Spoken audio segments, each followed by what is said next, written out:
akan terjadi. Ciri-cirinya yaitu diawali dengan salah satu huruf ana itu atau disebut alif, nun, ya, ta, disebut huruf mudhoro'ah. Dan yang kedua, bisa berubah akhirnya atau bisa disebut rofa, nasab, dan jazm. Dan yang ketiga, makna waktunya bisa berubah dengan tambahan kata.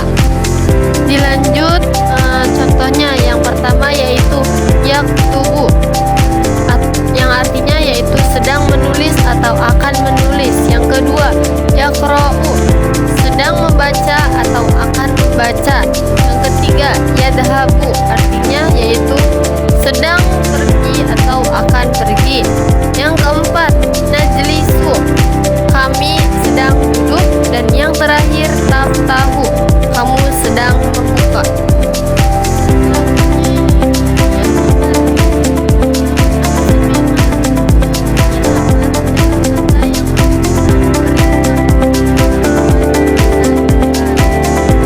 Adapun ciri-cirinya yaitu ada 3. Yang pertama, biasanya diawali hamzah wasol. Dan yang kedua, akhirnya sering sukun atau hadfu harfi. Dan yang ketiga, digunakan untuk memberi perintah. Contoh-contohnya yaitu ada 5. Yang pertama, uktub, yang artinya yaitu menulislah. Dan yang kedua, ikro, bacalah. Yang ketiga, idhab, pergilah. Yang keempat, ijlis, duduklah. Dan yang terakhir, iftah, bukalah. Lalu ada pembagian fiil yaitu bina ma'lum dan bina majhul. Saya di sini akan menjelaskan tentang bina ma'lum terlebih dahulu, yaitu bina ma'lum adalah kata kerja yang pelakunya atau failnya disebutkan dan diketahui. Berarti kita fokusnya siapa yang melakukan perbuatannya itu. Adapun ciri-cirinya yaitu ada fa'il atau pelaku setelah fi'il, bentuk kata kerja norma atau asli. Dan yang ketiga, digunakan dalam percakapan dan tulisan sehari-hari. Adapun contoh-contohnya yaitu fi'il bina ma'lum ada 5. Yang pertama, katabat thalibud darsa, yang artinya murid menulis pelajaran. Berarti si pelakunya yaitu thalib atau murid. Yang kedua, qara'a Ahmadul kitab, yang artinya Ahmad membaca buku, yaitu pelakunya Ahmad. Dan yang ketiga, nasarallahul mu'minin, Allah menolong orang-orang beriman, pelakunya berarti Allah. Dan yang keempat, ya'kulut tuflut tufah, anak itu memakan apel, berarti pelakunya at-tuflu. Yang kelima, yashrabur rajulul ma, laki-laki itu minum air, yang berarti si pelakunya itu laki-laki. Selanjutnya yaitu fi'il bina majhul. Apa sih fi'il bina majhul itu? Adalah kata kerja pelakunya tidak disebutkan atau tidak diketahui. Berarti kita fokusnya apa yang terjadi, bukan siapa yang melakukannya. Yaitu ciri-cirinya ada 3. Yang pertama, failnya dihilangkan. Yang kedua, objek atau maf'ul bih tidak berubah menjadi naibul fa'il. Yang ketiga, harokat fiilnya berubah. Adapun perubahan bentuk fiil dari bina majhul yaitu fiil madi itu masa lampau, yang tadinya fa'ala menjadi fu'ila, huruf pertama doma dan huruf sebelum akhirnya kasroh. Contohnya kataba, kutiba.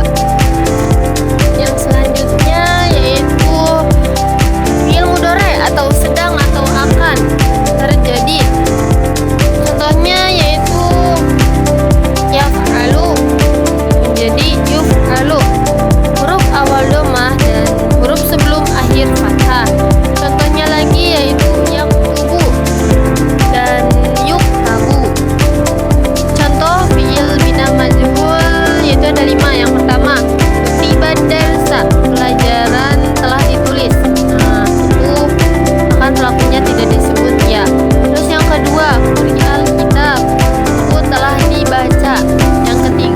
Nasrul mu'minun, orang-orang beriman telah ditolong. Yang keempat, yukalut tufa, apel sedang dimakan. Dan yang terakhir, yushrabul ma, air sedang diminum. Selanjutnya yaitu fi'il lazim.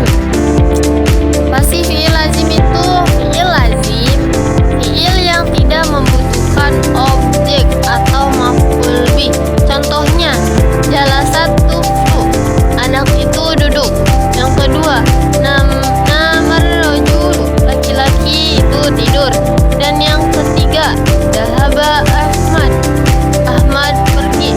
Yang keempat, qomat thalibu, murid berdiri.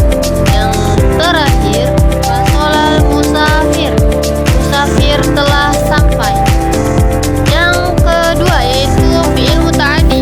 Apa sih fi'il muta'addi? Fi'il yang membutuhkan objek. Contohnya, katabat thalibud darsa. Yang kedua, qara'a Ahmadul kitab. Yang ketiga, akalat tuflut tufa. Dan yang keempat yaitu syaribar rajulul ma. Selanjutnya yaitu fi'il sahih. Apa sih fi'il sahih itu?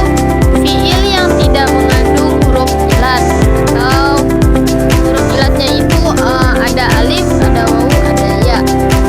Contohnya, kataba yaktubu, nasara yansuru, dakhala yadkhulu, jalasa yajlisu, fataha yaftahu.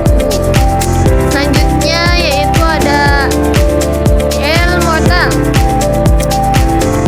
Masih fi'il mu'tal itu fi'il mu'tal adalah fi'il yang mengandung huruf ilat, berarti yang ada huruf ilatnya. Contohnya, qala yaqulu, ba'a yabi'u, seterusnya da'a yad'u, roma yarmi, dan yang terakhir wa'ada ya'idu.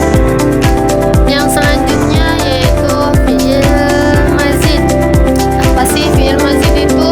Fi'il mazid adalah fi'il yang mendapat tambahan huruf. Contohnya, akroma, asal tadinya yaitu karuma. Yang kedua, alama, asalnya dari alima. Yang ketiga, qotala, asalnya dari qotala. Yang keempat, istaghfaro, asalnya dari ghafaro. Dan yang terakhir, infataha, asalnya dari fataha. Selanjutnya yaitu fi'il mujarrad.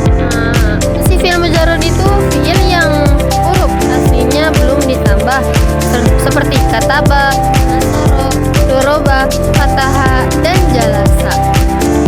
Yang selanjutnya yaitu fi'il mabni, fi'il yang di akhirnya tetap tidak ada berubahnya. Contohnya, kataba, nasuru, terus aktub, dan yang terakhir lam yaktub. Selanjutnya yaitu fi'il mu'rab, fi'il yang di akhirnya berubah sesuai amil, hanya yang mudhari. Contohnya, yang pertama yaitu yaktub, yaitu disebut rofa. Dan yang kedua, lan yaktub, nasab. Dan yang ketiga, lam yaktub, jazam. Dan yang terakhir, yaktubna, mabninya masukkan nun niswah. Sekian pemaparan dari saya. Kurang-kurangnya mohon dimaafkan apabila penyampaiannya kurang jelas atau tidak dapat dipahami. Mohon maaf sebesar-besarnya. Wassalamualaikum warahmatullahi wabarakatuh.